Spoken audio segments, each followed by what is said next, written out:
Que la gloire soit rendue à notre Dieu, le Créateur des cieux et de la terre.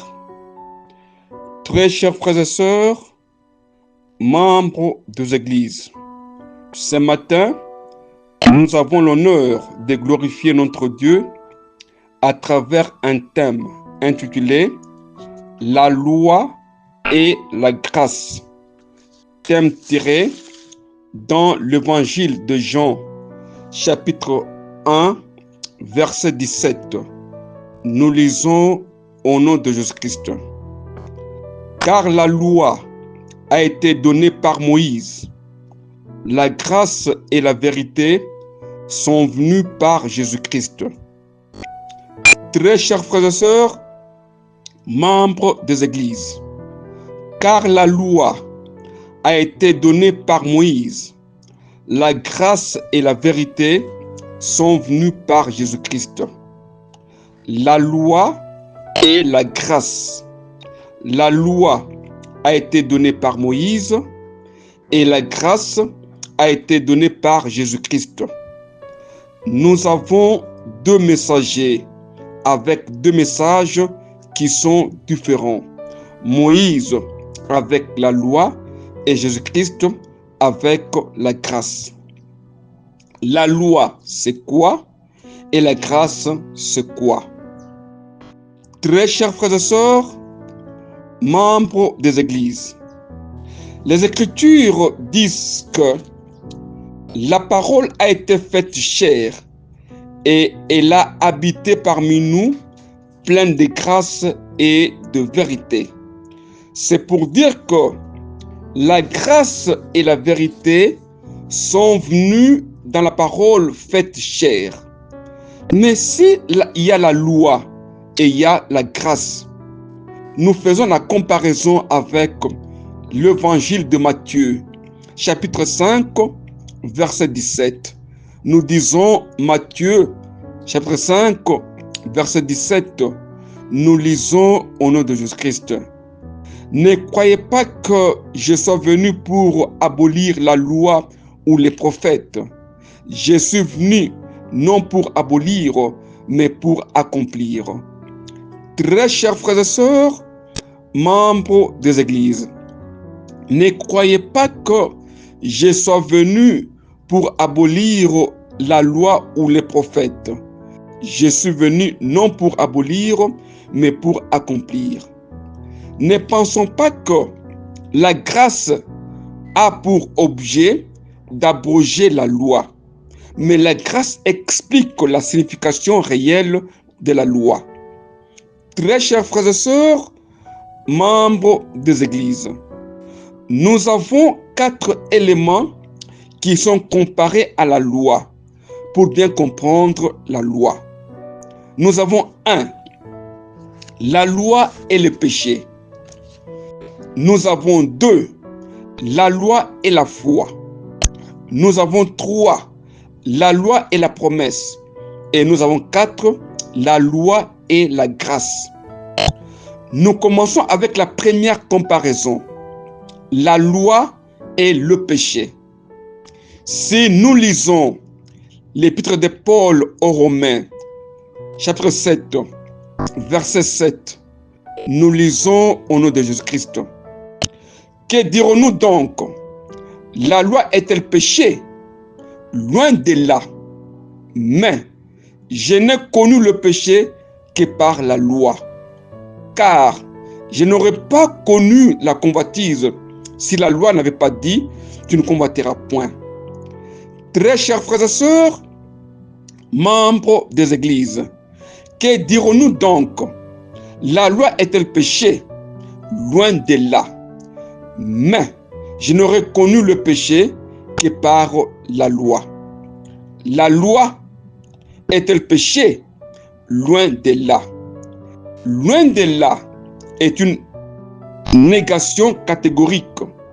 Cela veut dire nier avec force une déclaration. La loi ne signifie pas le péché, mais on connaît le péché à travers la loi. La loi révèle la norme divine. En se comparant à cette norme, l'homme peut identifier le péché.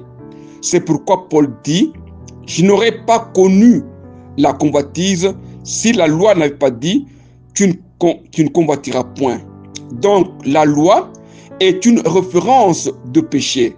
On connaît le péché à travers la loi, mais la loi elle-même n'est pas péché. Si nous passons à la deuxième comparaison, la loi et la foi.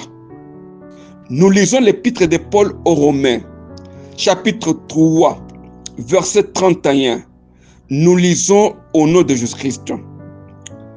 Annulons-nous donc la loi par la foi? Loin de là. Au contraire, nous confirmons la loi. Très chers frères et sœurs, membres des églises, annulons-nous donc la loi par la foi? Loin de là. Au contraire, nous confirmons la loi. La loi, la foi n'annule pas la loi. C'est pour dire qu'on ne peut pas dire que par la foi, nous annulons la loi. Loin de là. Encore l'expression loin de là pour marquer la négation catégorique. La foi n'est pas l'opposition à la loi. C'est pourquoi Paul dit, par la foi, nous confirmons la loi. C'est-à-dire quoi? La foi est la confirmation, et l'application, et l'accomplissement de la loi. Si nous faisons une comparaison avec le passage, comment devons-nous interpréter ces deux passages? Si nous lisons l'épître de Paul aux Romains, chapitre 3, verset 28, nous lisons au nom de Jésus-Christ. Car nous pensons que l'homme est justifié par la foi sans les œuvres de la loi. Très chers frères et sœurs, membres des églises, nous devons bien comprendre.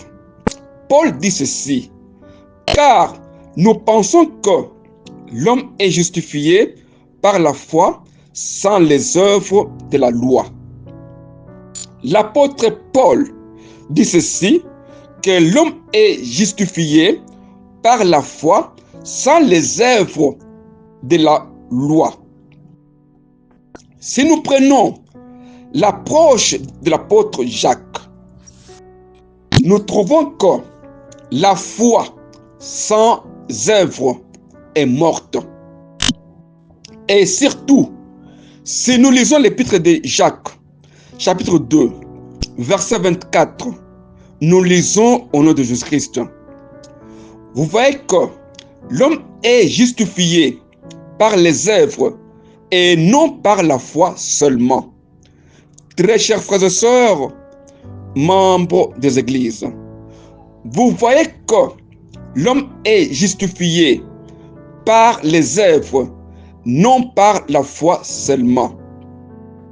Est-ce que l'apôtre Jacques contredit les affirmations de l'apôtre Paul? Paul dit ceci, nous pensons que l'homme est justifié par la foi sans les œuvres de la loi.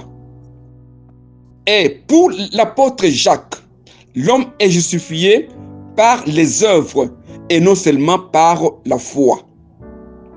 Très chers frères et sœurs, membres des églises, nous avons deux passages très controversés entre Paul et Jacques qui dit la vérité. On est justifié par la foi ou on est justifié par les œuvres. Nous passons à la troisième comparaison de la loi. La loi et la promesse. Si nous lisons l'épître de Paul aux Galates, chapitre 3, verset 21, nous lisons au nom de Jésus-Christ. La loi est-elle donc contre les promesses de Dieu? Loin de là.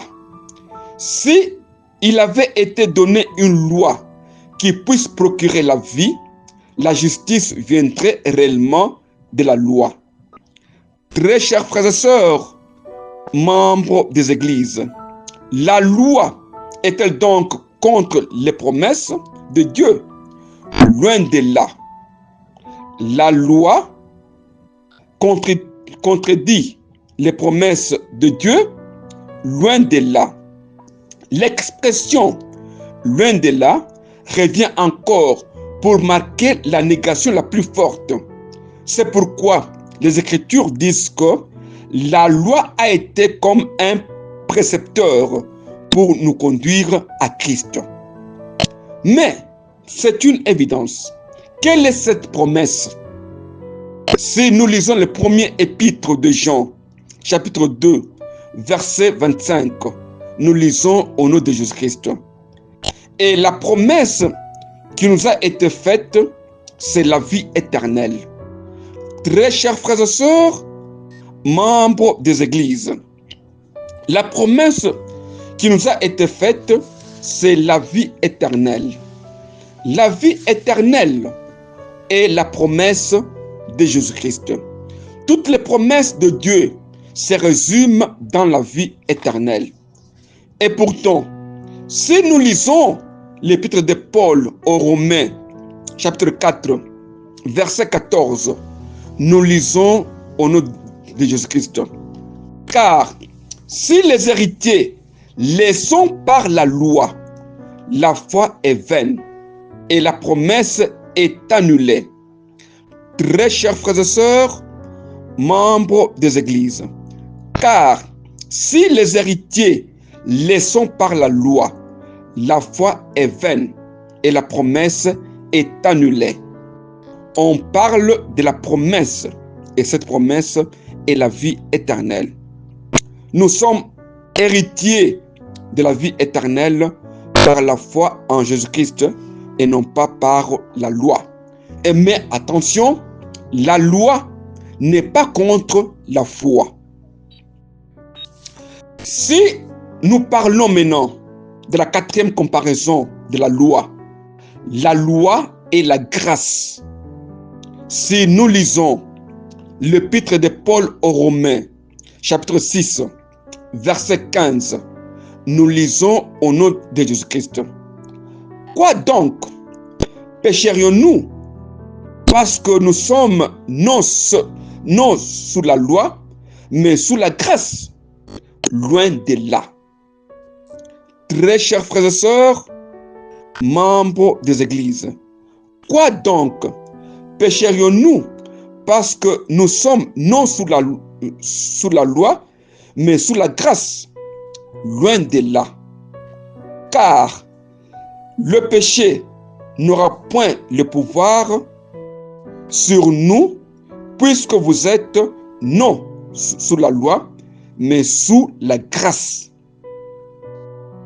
L'expression loin de là revient encore pour la quatrième fois pour exprimer la forte négation et nier avec force une déclaration.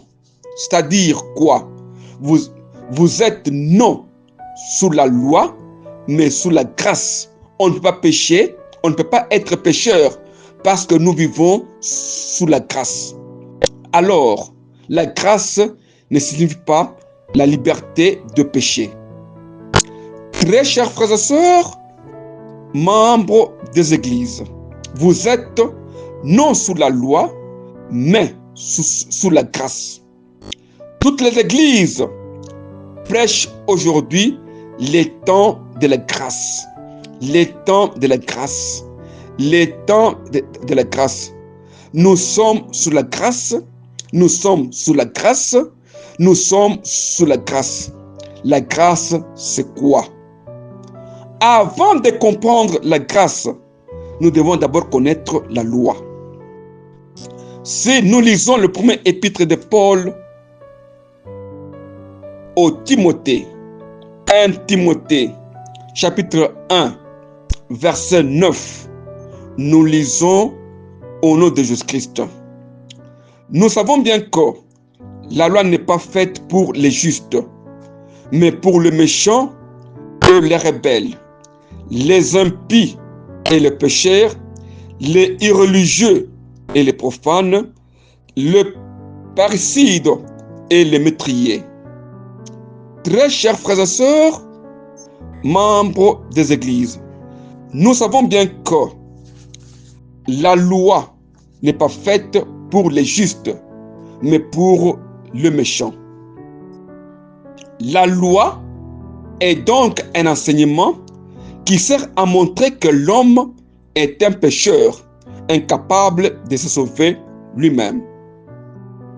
Très chers frères et sœurs, membres des églises, la loi est un instrument utilisé par Dieu pour que les hommes soient convaincus de péché et se condamnent eux-mêmes et se répandent.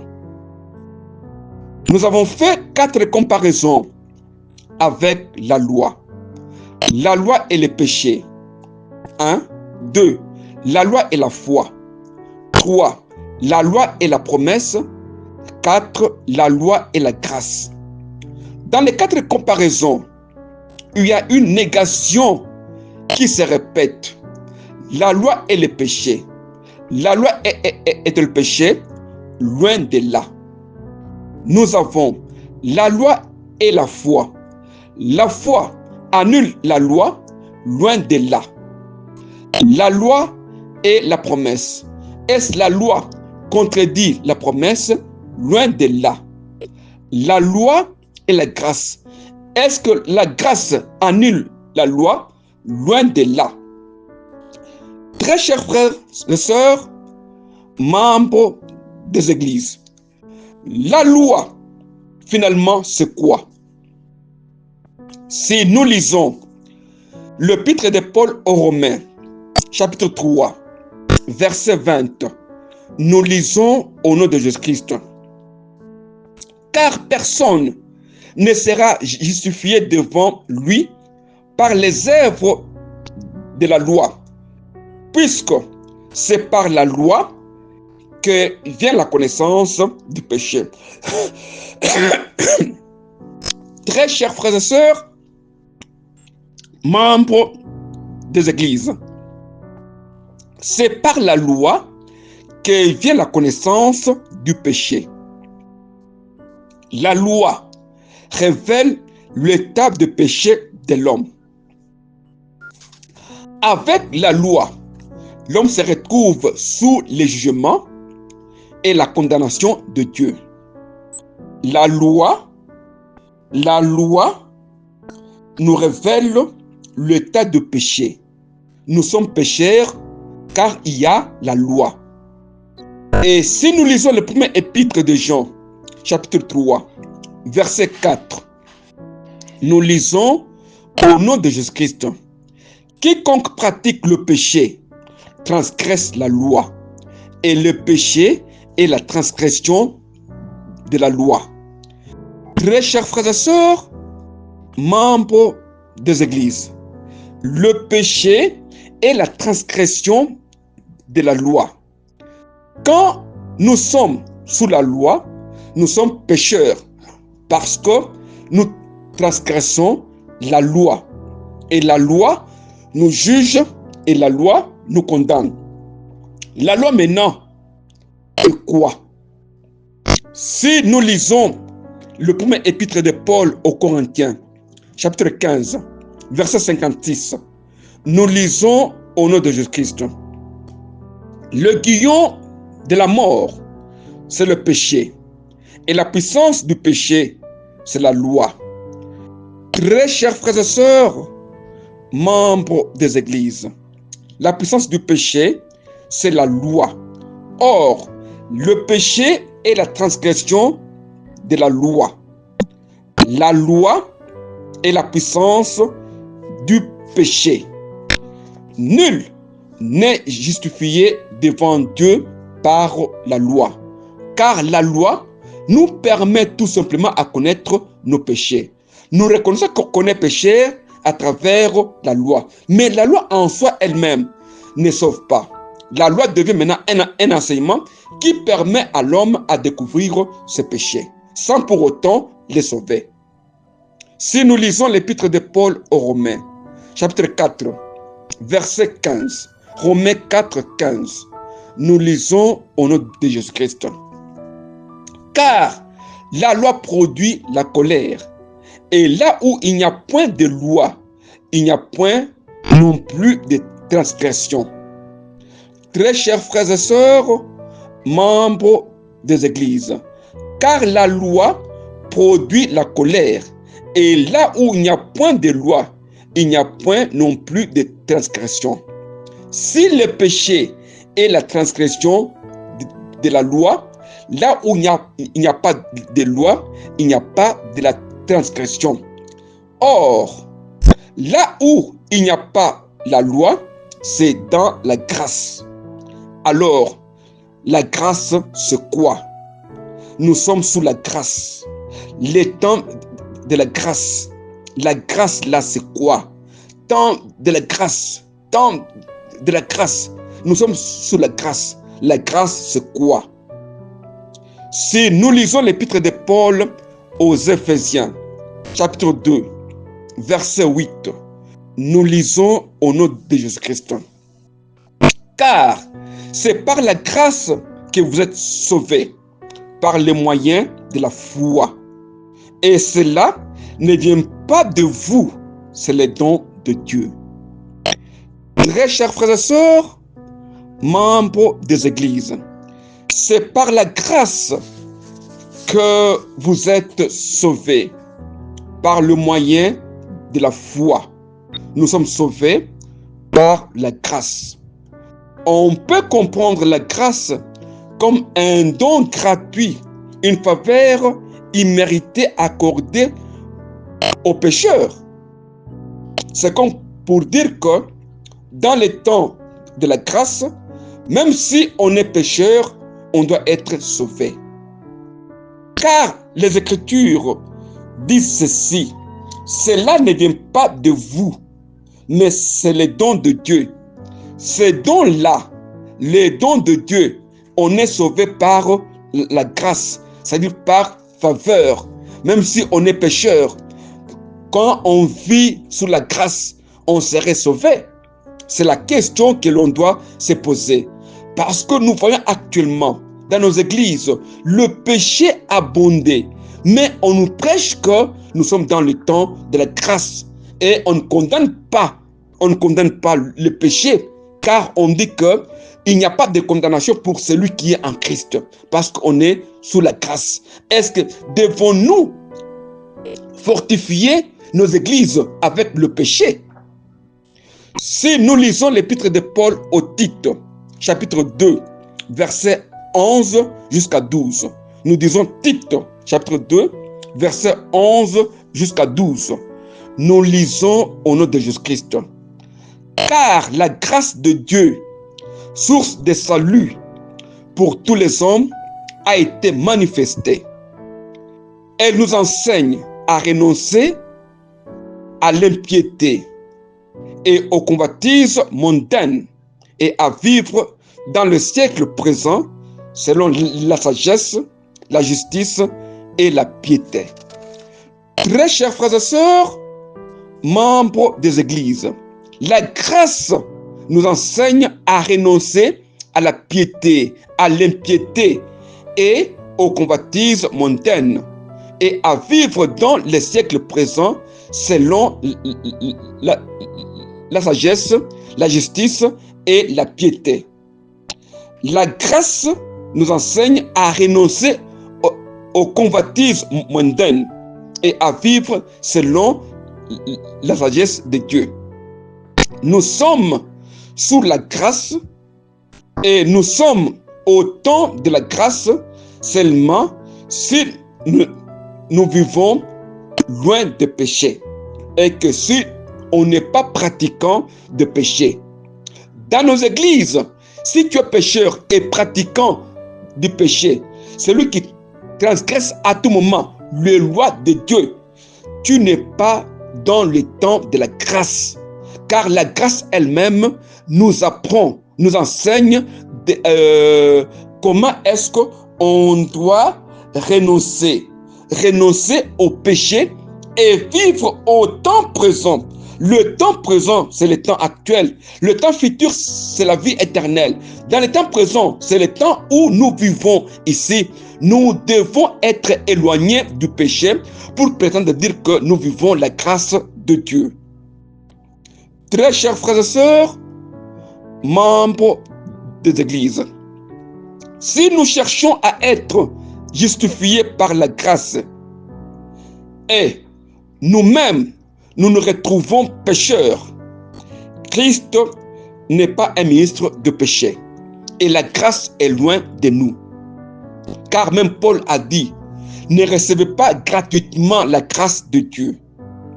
Si nous lisons l'épître de Paul aux Romains, chapitre 6, versets 1 jusqu'à 2, nous lisons au nom de Jésus-Christ.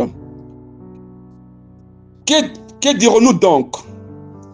Demeurons-nous dans le péché afin que la grâce abonde?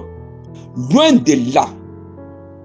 Nous qui sommes morts au péché, comment vivrons-nous encore dans le péché? Très chers frères et sœurs, membres des églises, que dirons-nous donc? Demeurons-nous dans le péché afin que la grâce abonde? Loin de là. La grâce n'encourage pas les hommes à pécher. La grâce n'est pas synonyme de péché pour être sauvé. Loin de là, cette expression exprime un sentiment d'indignation. La grâce ne signifie pas l'acceptation ou l'encouragement des péchés dans nos églises. Nous vivons les temps de grâce, c'est quand nous sommes dans la volonté de Dieu et nous nous conformons à la vérité de Jésus-Christ. La grâce est la loi de l'esprit de vie qui nous enseigne à renoncer au péché pour vivre selon l'esprit et non pas vivre selon la chair. Très chers frères et sœurs, membres des églises, nous disons ceci: la grâce est la loi de l'esprit de vie, parce qu'il y a deux lois. Il y a la loi de péché et de mort et la loi de l'esprit de vie en Jésus-Christ.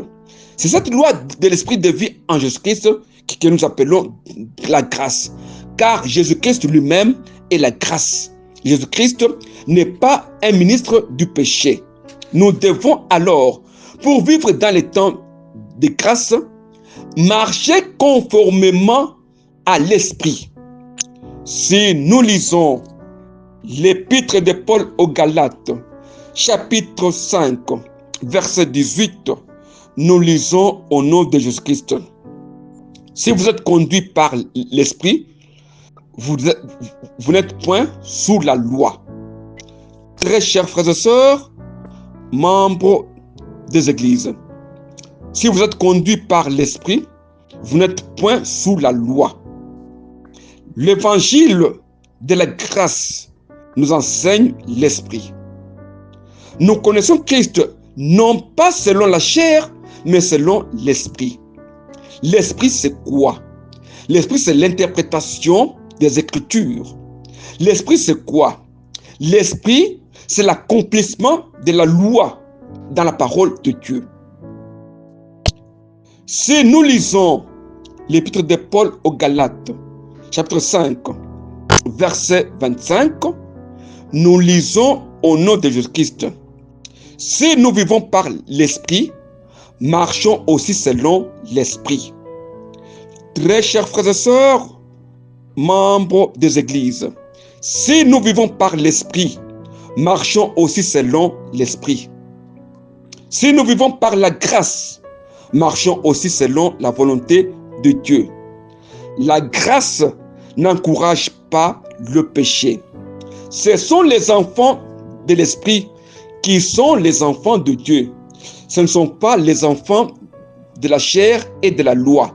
Et si réellement nous connaissons cette parole de Dieu, qui est la grâce, Si réellement nous connaissons Jésus, qui est la grâce, nous devons marcher selon les traces de Jésus pour dire que nous vivons le temps de la grâce.